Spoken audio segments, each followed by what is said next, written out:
Jacob, play on the TV. Anyway,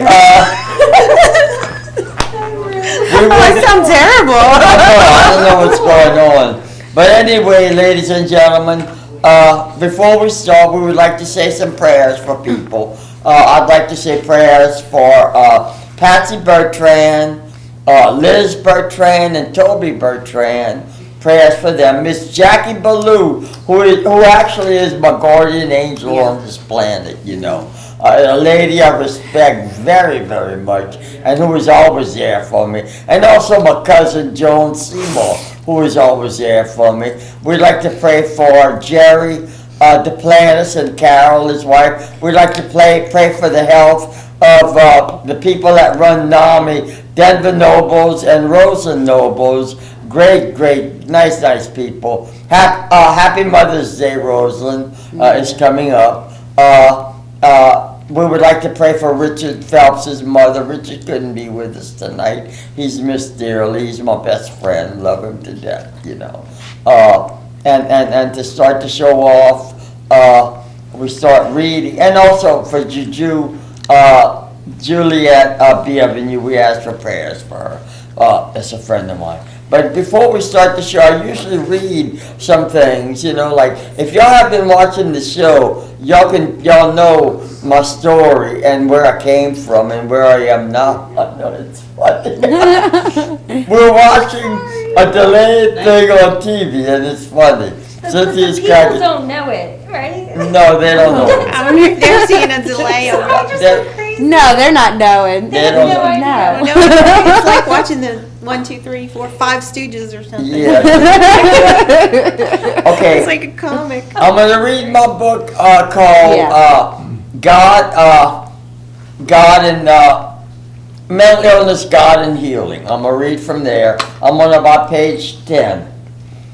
This goes into the history of mental illness. With the popularity of these institutions, with more income, hobos and the homeless would be accepted to be fed and housed for a season and then leave when good weather came around. However, overcrowding started to become a problem and the patients started to suffer. Athens Asylum grew from 200 residents in 1800 with severe overcrowding, which brought back the old methods, bringing back restraints, and instead of single beds, the patients would sleep in wooden cribs stacked 3 high. Ice baths and electric shock therapy were brought back, and in 1930, the heinous use of the frontal lobotomy was put into effect. So aren't you glad we don't live in that time? I mean, yes. Yeah. The lobotomy was a medical procedure where the part of the neural passages in the front of the brain are surgically separated from the ones in the back of the brain. Right. The procedure would cause the patients to forget depressing, traumatic, and discouraging feelings, leaving the patient more stable and allegedly able to cope with life. Because this treatment seemed successful, more research was done regarding this treatment. To further advance the lobotomies, Walter J. Freeman, an American neurologist, introduced transorbital lobotomy. It was performed by electroshocking the patient into unconsciousness, hammering a modified ice pick through the person's eye socket, moving the instrument to destroy traces of neurons in the brain cortex. When the patient's eye was bandaged and sent home to recover, in Freeman's era, 1/3 of the patients seemed to benefit in some way. Today, the word lobotomy shows patients whose expressions are blank and whose emotion and personalities have been stripped away. It went on with Freeman until 1967 when his medical license was revoked. Man, that's a tough thing. Y'all remember the cuckoo's nest? Yeah. One flew over the cuckoo's nest. At the end of that's that movie. That's what they did to what's his name? Jack Nicholson's character. Murphy, Murphy. Well, it seems like at the end that it's the shock therapy that does it, but it's actually the lobotomy that's in the book. It was a lobotomy they gave him. Yeah, I know. Yeah. Well, they gave him shock therapy, and he came out of it, and he was fine. Right. Then when he attacked the nurse Ratchet, or Right. whatever name, they gave him the lobotomy and Yeah. that destroyed his brain. Right. Yeah. They did that to Allen Ginsberg's mother. She was schizophrenic, and they gave her a lobotomy. That's what he wrote most of his poetry and stuff about. Who was that? Allen Ginsberg's mother. Oh, lobotomy? Alex Ginsberg. Allen Ginsberg. You sure it's not Alex Ginsberg? No, it's Allen. Okay, Alan. Okay. He was one Yeah. of the guys of the Beat Generation. Right, exactly. Yeah, yeah. So that was back in probably the 60s. My days, when I was a young buck running Right. around. This is something that this article I did for Nellie that we're gonna be putting in the Test News soon. I'm gonna be talking about. With the new innovations and approach regarding natural and holistic methods, our show has grown tremendously in its approach to mental health. And I, the producer of the show, welcome Nellie to our media family, and I give her kudos for her help and insight. Nellie also offers workshops and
Well, we'll talk about it. We'll cover it again next week. It's on now. It's on. We're on now?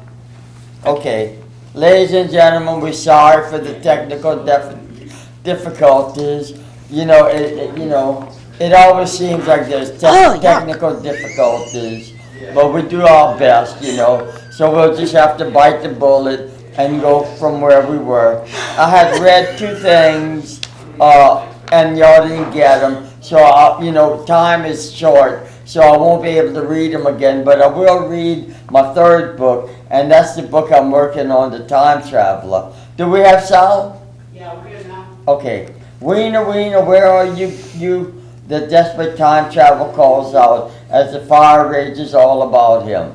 After losing Wiener and seeing the hopeless plight of the Eloi and their masters, the Gargolai Morlocks, who represent the society of ranchers and their cattle, the time traveler then finds his time machine and takes a few time jumps into space, while finally coming to the point where he sees the final Earth's rotation, with the Earth's sun growing larger, redder, and dimmer as the world he has traveled dies out.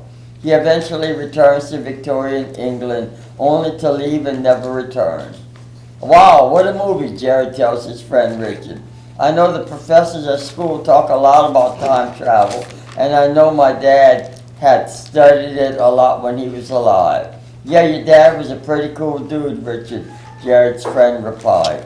And there I was in 1967 at the age of 19 in a small college town in southern Louisiana. Layville was, I guess you could describe, was a between city. What I mean by that statement is that it wasn't a small town like the ones in Middle America that dotted most of America, and was actually, with its family's morals and integrity, the backbone of American society. Layville also wasn't on par with the big cities like New York or Chicago, as it was too small. Therefore, Layville was an in-between city, not too big and not too small. In fact, it was a perfect-sized city to live and grow up in. It still had its small-town warmth and hospitality and morality, yet it wasn't in the ancient times where the old ways were still the norm, like where in the small towns most of the people made their coffee in coffee pots, with putting the coffee grains in the top of the coffee pot and pouring hot water heated on a stove into the coffee pot for a good brew of homegrown coffee.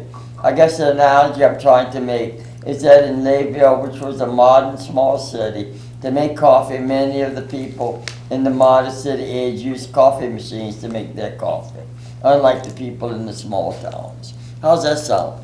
Great. Sounds all right. I want some of that coffee. It makes you want the coffee. It really does. When I heard that, I was like, I gotta go fix myself a cup of coffee.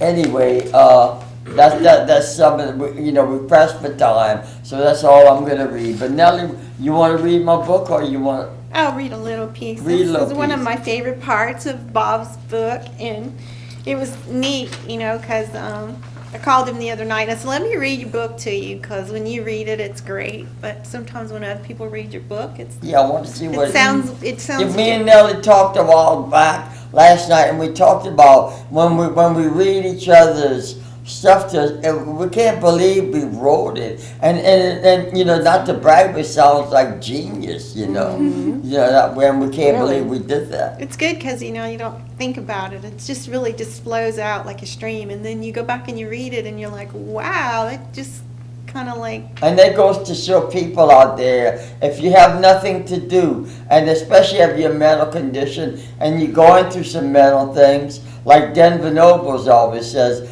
jot down and start writing, writing your thoughts and feelings, Yeah. right, Emily? Mm-hmm. Oh, yeah, definitely.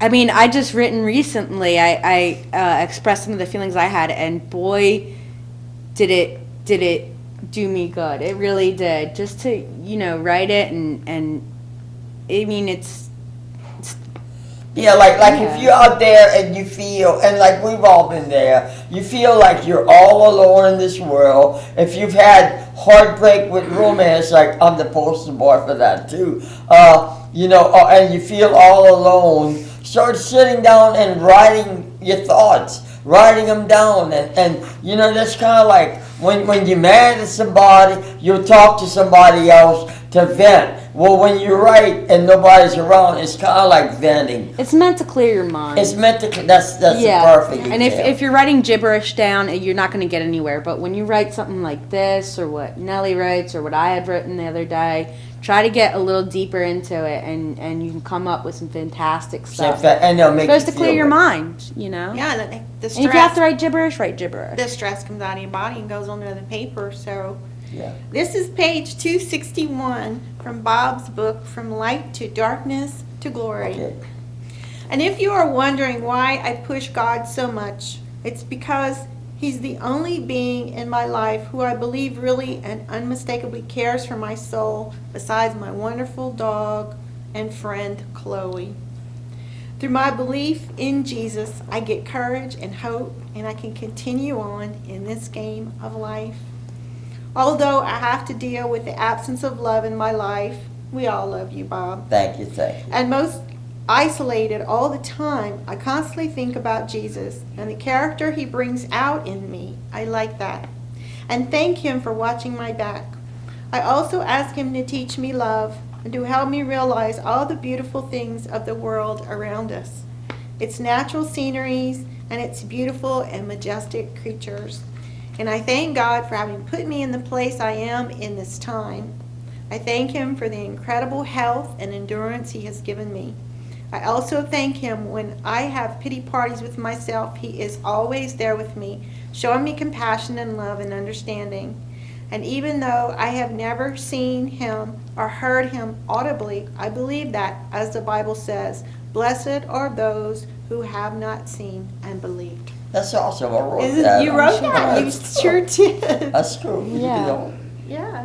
Yeah. You're a man of great insight, Bob. Well, thank you. Thank You're you. not just some schizophrenic. You're intelligent. You're wonderful. You know, Like everybody on Yeah. this show. When you Yeah. focus on things, you know, it's like so many people who are brilliant, like Einstein and a lot of the, I think it was, I forget which one of the presidents it was had depression, but they went on and their brilliance came through because, you know, when you focus on that and not so much on the schizophrenia or the autism or the bipolar or whatever, you know, you deal with it every day and it's hard.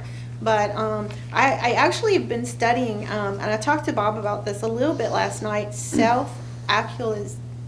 Self-actualization. Actualization. Thank you. Ooh. Got a call. Let me see. Hoping to get back to that. That sounds great. It's interesting. Oh no, it's a big deal. Yes, caller. Yes. I believe y'all have a very inspiring show, and I'm glad that y'all are here to help us, the mentally health ill people. Well, thank you. What's your And name? Richard's a very, very good friend of mine. What's your And name? What's your and I name, want to caller? thank him for all the help he gives me. And I will be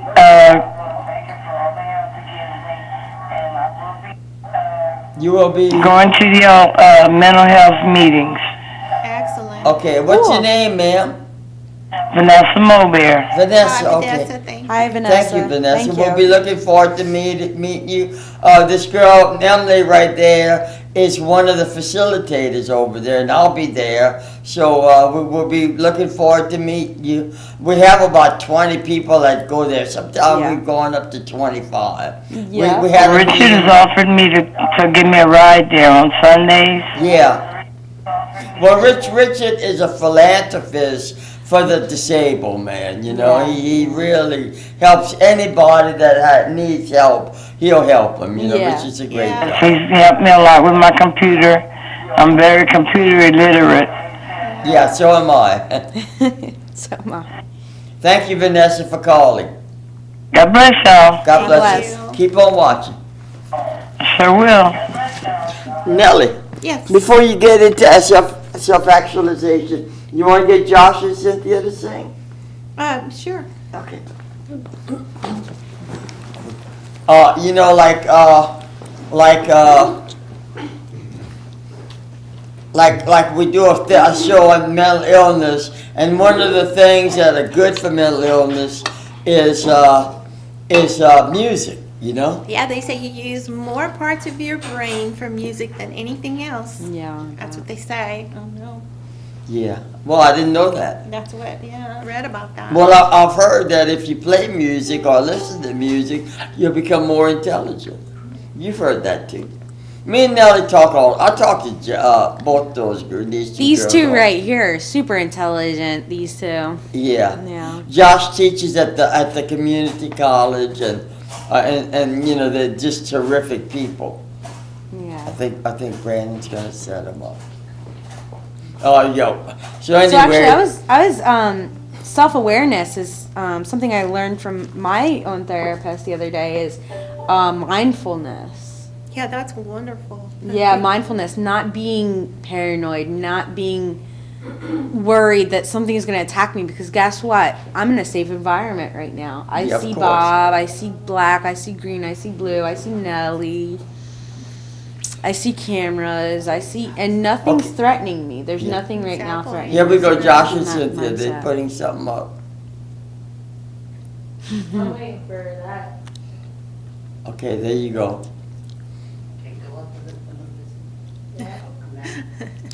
Hi, we're nothing fancy. Turn it towards the camera, you got it at an angle. Turn it towards you. Big and then big. What's it say? Nothing fancy with Polly Fry, Hazelhurst, and Big Heavy at Wild Saturday, May 9th at 8 p.m. Come see us.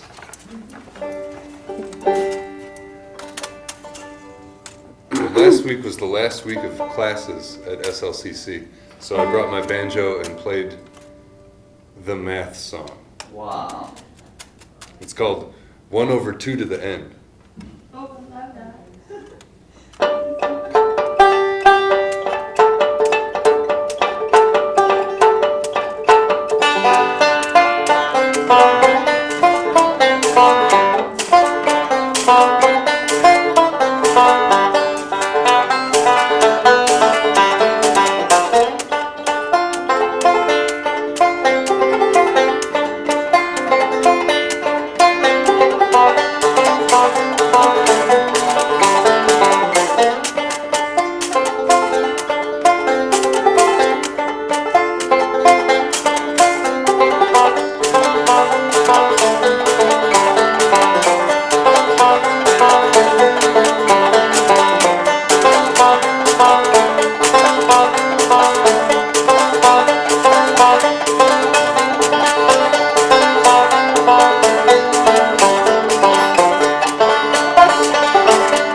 Y'all get another Yeah, one? right Another now. one. All right.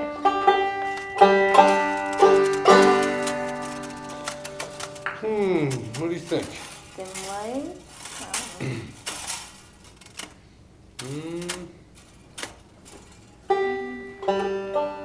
there's only 3 songs on our list. It's hard to decide. There are not 3 songs on this list. There are 900. no, it's like 100.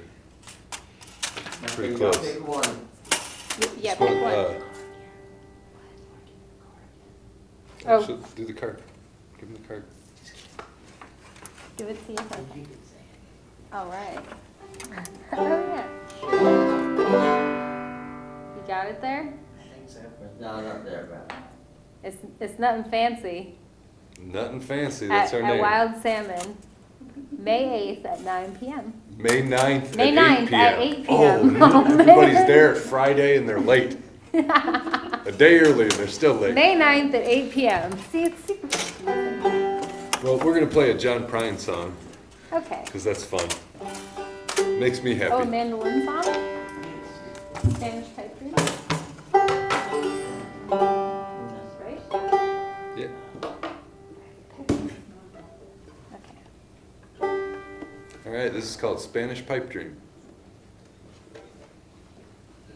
She was a level-headed dancer on the road to alcohol. When I was just a soldier on my way to Montreal. Well, she pressed her chest against me about the time the jukebox broke. Well, she gave me a peck on the back of the neck, and these are the words she spoke. Blow up your TV, throw away your paper, move to the country, build you a home, plant a little garden, eat a lot of peaches, try and find Jesus on your own. Well, I sat there at the table and I acted real naive, for I knew that topless lady had something up her sleeve. Well, she danced around the barroom and she did the hoochie coo. Well, she sang her song all night long, telling me what to do. Blow up your TV, throw away your paper, move to the country, build you a home, plant a little garden, eat a lot of peaches, try and find Jesus on your own. Well, I was young and hungry and about to leave that place. And just as I was leaving, she looked me in the face, said, "You must know the answer." She said, "No, but give it a try." And this very day we've been living our way, and here is the reason why. We blew up our TV, threw away a paper, moved to the country, built us a home, had a lot of children, fed them on peaches. They all found Jesus on their own. Yeah, man. Yeah. Thank you. Thank you. You guys are great. All right. We're nothing fancy. It's not that fancy.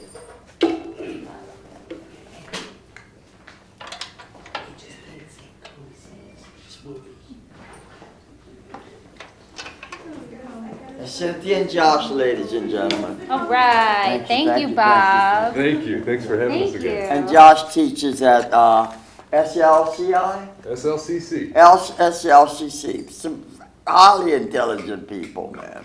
I guess kind of like free spirits, you know?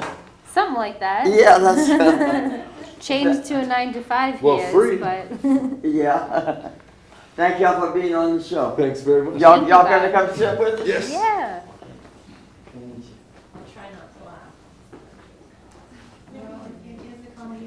It is comedy hour today. That's quite right. Oh, that was so It looks like we're in Rivendell. Doctor, what is We we are We are in Rivendell. what's that in NAMI? They have the, we accept humor as healthy. Yeah, of course. Humor is healthy. Anytime you use humor and it's not jarring or stabbing to other people. it's- Yeah, I think we tend to, we tend to, be too strict on ourselves and not laugh at ourselves and stuff like that. And you know,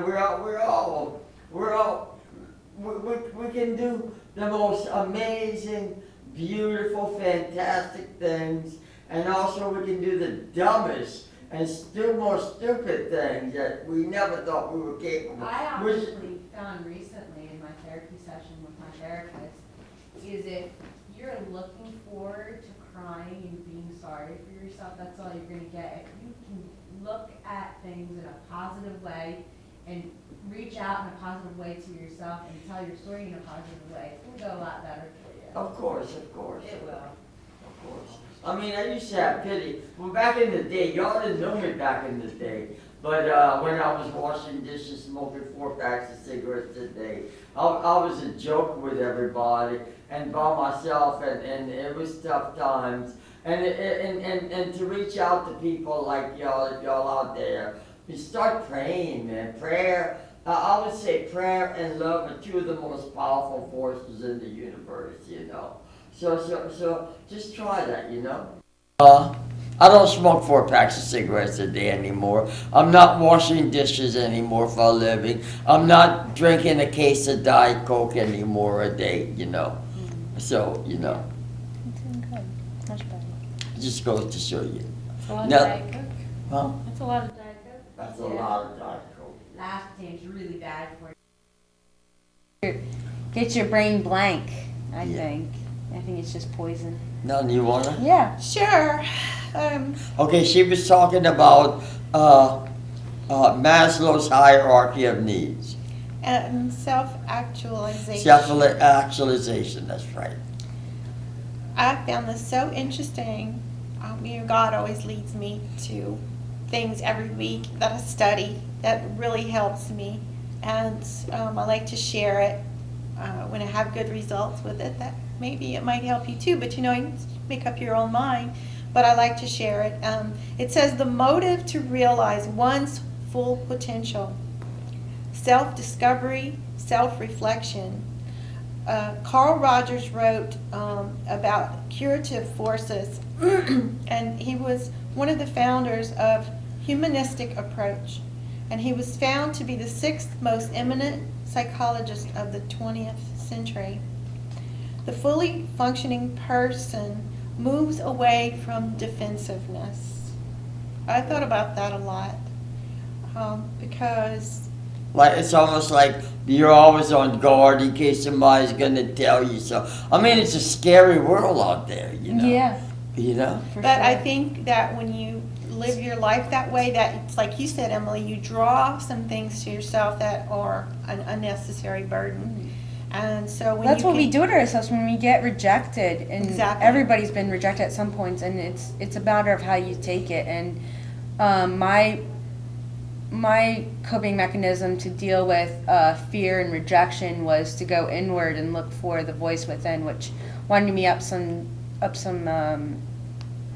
you know, more troubling times than I'd imagined that I ever needed. Really, I mean, I Right, should have because ever it's had. your perception, and too, your perception a lot of times, because you are on the defensive instead of coming from the other side, that you basically kind of overreact sometimes, I think, and I know I do that, and. I do that too. Yeah, because, you know, being so sensitive and caring about people so much and caring about, you know, you tend to stay so anxious and nervous that sometimes you can't really see the situation for what it truly is, and you do Right. overreact to it. I thought about that a lot, and about not being defensive and coming from the other side of the fence, and also criticism, you know, about just not being critical and moving away from criticism. And even when you think people Yeah. are criticizing you, a lot of times it's not so much even about you. It's, you know, they're had a bad day, or they're, so, you know, I think just to kind of overreact is hard not to do, but I think learning to, like Emily said, to assess the situation. I'm safe Right. now. There's nothing trying to harm me. I'm okay. There's no reason for me to be anxious at this moment. And about Right, because when we're criticizing and judging, what we're doing is we're going back to fear-based exactly. assumptions, usually, for the most part. Yeah, and did you ever notice, like, you know, I try to see, okay, I ask myself, what disc am I on? Because if I wake up and I'm in a really grouchy mood, and I try to, you know, wake up, you know, get my coffee and all that, and I'm thinking about all the people around me, and I'm thinking, okay, my mood's gonna affect, I know it's gonna affect them, so let me try to get on a better disc. So I literally, in my mind, I take the disc out and I put another disc in, And I go from this to this to this until I can get happier, because I do realize that I am going to affect people in some way, because we're vibrational in nature.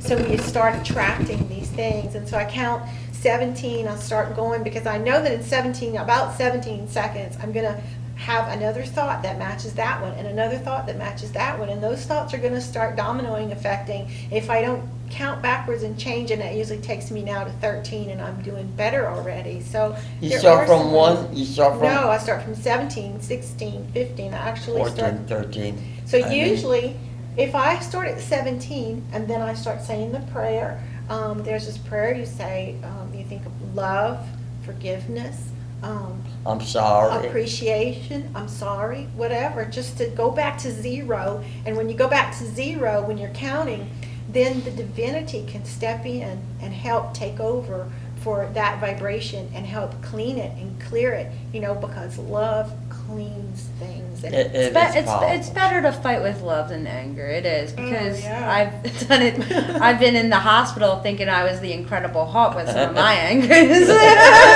Kinda green. Nothing good, y'all. kind of green, turning green and everything. Yeah. But talking about self, and you were talking about that earlier, and I like this. It says, knowing ourself is not just a process of understanding, but one of feeling. Emotions are our teachers. Emotions are telling us we feel bad because we're not on the right path. We must feel our deep self, because in feeling wholeheartedly, we reach within ourselves. This experience is beyond mental understanding. It is feeling to become one with the truth of love. In our absolute knowing that our essence is divine love resides the solution in all of our problems. And you can't have the solution and the problem at the same time. It's not possible. So I am either saying I'm either in want and I'm being part of the problem, or I am allowing and I'm being part of the solution. Well, it's like the Bible. That's like the Bible teaches. You cannot love God and mammon. You can't live for the world and live for God at the same time. Like you will hate one and love the other. Right. That's what you mean. Huh? Yeah, and like finding your true core nature, unique to yourself, is the true goal of life. Just what Carl Rogers said. Sure. If some of the people that are in our group found all their uniqueness and went with those goals, that would just be fantastic. I could just see everybody blossoming with that. That's Isn't great that amazing? vibes. Because you Yeah. have your own brilliance. Bob, everyone, all of our viewers out there has your own uniqueness, your Yeah. brilliance. And can you imagine if that was your goal every time you thought of something, every time you moved, you were curious to find it, you had a passion to find it. And not only that, help others to find that. Then we live from the heart. We live in that heart math that we talk about so much, that heart focused, heart to heart so much. And it's good to go, mind to mind. But when you go heart to heart and you find your uniqueness of your core and you live that and you strive to get to that as quickly as possible in your stress, through your stress, to say, this is not really helping me and it's not helping anyone. And yes, it's stressful, but can I come to some sort of less, stress and start moving? So the counting helps me, because usually by 13, I'm starting to feel better. I'm having a better thought. It may not be perfect. I may not be happy, but at least I'm not raging and I'm not, fussing and all of that. So there are great tools that we've learned, and we've helped each other with those things. Encouragement. Encouragement is, I think, a miracle worker. Because if you can give someone, when they are so hurting and so down, just a little tiny bit of encouragement, you could see a miracle right there. If you offer it, and it may not happen at that moment. The person may be so deep into it, but let's say tomorrow, and I've had this happen to me, Emily's done that for me, Bob, everyone's helped me, that I may have been in a bad place and the words that they said to me may not have affected me at that moment. But the day after, when I feel a little bit better and I hear their voice, or I feel their hand on mine, or I hear a compliment and say, you did a really good job. And Emily gave me a good compliment a while back. She said, the one good thing about Nellie is she's always trying to find things to help And when I was down the other day, her words came to soothe me. And so a little tiny bit of encouragement and good words, I mean, it's just amazing. Yeah. And so that's some of that right there. And I really found that helped me because it says Maslow's book, Motivation and Personality, changed the point of view of human nature from a negative point of view to one that God is not a conditioned organism. He is a unique individual, and to being able every day to realize his full potential and move towards that really sparks curiosity. You go through all these stages of growth, and I know that, you know, a lot of us who suffer, I think, missed some of those important stages of growth that we weren't allowed to, and we didn't have nurturing, and we didn't have people to help us. But there's nothing to say that we can't help each other. We go can't through do that those now. We can do stages that now. Yeah. And I would like to say Maslow, that's in my second book, I talk about Maslow. He studied people that were experts in their fields and seemed to have it all together, you know. And people like those were the ones, like you said, self-actualized. Those are the ones he said were self-actualized. Of course, they were scientists or really at the top of their field, and they had few friends. You know, they had few friends instead of a lot of friends. You know, and they were more settled in their own beings. You know, it seems like people that aren't settled are going out there. Well, I think that's a great thing you brought up, because I think we can all relate to this one, because we're all pretty adults here. When you get to your self-actualization, you notice other people and their queerness, and you can pick for yourself what you want as a friend and what you don't want as a friend. Because there's a lot of people that, you know, will take you for everything. Yeah, you take you get. for everything you got. Yeah. Or make comments even though they shouldn't. I recently was around somebody that made a comment to me that they shouldn't have, and I get to grade that person now. Like, maybe that person, you know, isn't up to par. I have self-actualization. Doesn't mean I won't say bad things. Earlier I accidentally said something I shouldn't have said. You know, you're forever evolving and forever growing, just like, you know, you always say, Bob, you know. But.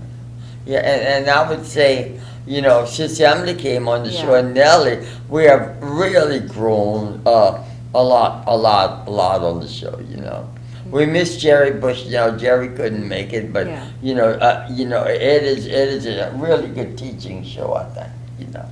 And I thank y'all for coming on. Besides being beautiful, you know. It's easy on the eyes, guys. 8. How much? 8. Go ahead. Oh, Brandon, can you put up the spotlight rose? I've been actually studying some, like we were talking about music, and I've been studying some. I'm a songwriter and a vocalist, but I've been studying songwriters, which is something that I never really did before. I mean, I sang their songs, but I never studied their lyrics and their chords and their tabs. And one of the artists, since the topic tonight was love and the differences between men and women, I like this song. It's a beautiful song, I thought. You want to sing it? By Nora Jones. Okay. And it's I call it my Spotlight Rose songwriter song, because we were talking about love and the differences between men and women. And I think that, don't you think that self-actualization would help in a relationship? Because Of course. I think if I was having trouble in a relationship, you know, with my partner, if we studied those sort of things, I think that it would really help us, because, you know, you come together to embellish one another. I see that some people, you know, just are having so much problems and struggling, and I think all of these tools, you know, when you take time to really study and learn about the human psyche and about personality and these things, I think it might really be a great tool for couples to maybe come to understand each other a little bit better.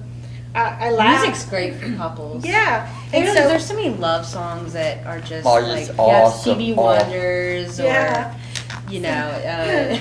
so Bob, I love Nora Jones. To me, Yeah. she's just a great songwriter, and I love her songs. These two are musically both inclined. Yeah. Love Nora Jones. One's She's one of my relationship. favorites. He does So Bob is always saying, Nellie, I don't have a He clue. likes I don't have a clue what women like. So I know what some women like. I know what I like. I like a kiss on the wrist. I like a guy to tell me, I might not be able to truly understand this, but I am here and I can listen and I can wipe the tear from your cheek. I can hold your hand. I can bring you cookies and milk. I can leave a rose on your pillow, and I may not be able to fix everything, but write me a little love note, and you don't have to give me the world on all the material things, but those are some of the things that I like, and so anyway, I looked at the song, and this is the song "Come Away with Me," and it's C, A minor 7, and F.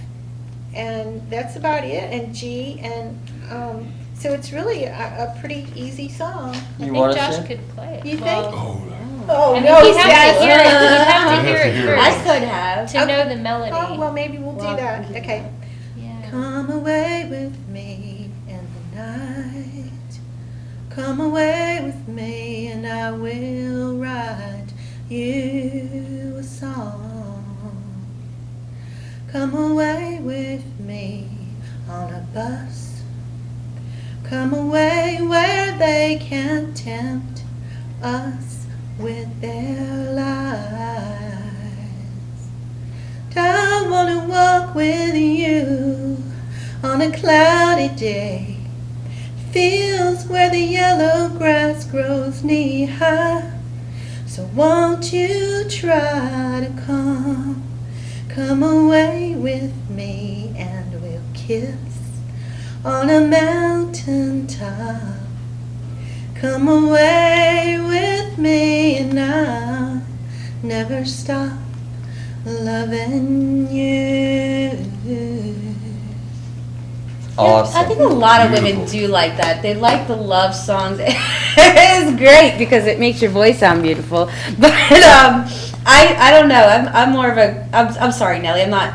It almost sounds like I'm like picking on you. I'm not. Yeah, I just had a realization earlier today. I was listening to Incubus, and it's like it's those powerful songs. Those songs that get us to where what we want and what we see and what we envision that are the most powerful. And you can always take it in account of where you stand on what music you like, what you're listening to that day. I love you know? Incubus. I love Like, Drive. Yeah. I love that song. I was listening to Morning Brandon and Review I were- earlier. Brandon and How I much? were actually learning Drive. Yeah. Well, y'all think y'all can play 3 minutes to play? What are you listening to today? Did you have another song? Can you sing another You want song? me to sing another song? Yeah. Okay, sure. Let's see. Let's see. How about if I do like a hymn, and y'all can sing too, and your part will be how can I keep from singing? Okay. And when it's your turn, Okay, I'll we'll just do go it. like this. All right. Okay? Don't watch the TV for her Ah. signal. You don't even 2 minutes. Yeah. 2 minutes, y'all. Okay. Okay. My life goes on an endless song above earth's lamentations. I hear the real though far off hymn that hails the new creation. Through all the turmoil and the strife, I hear its dead knell ringing. It sounds an echo in my soul. How can I keep from singing. No storm can shake my innermost calm, while to that rock I'm clinging, since love is naught of heaven and earth.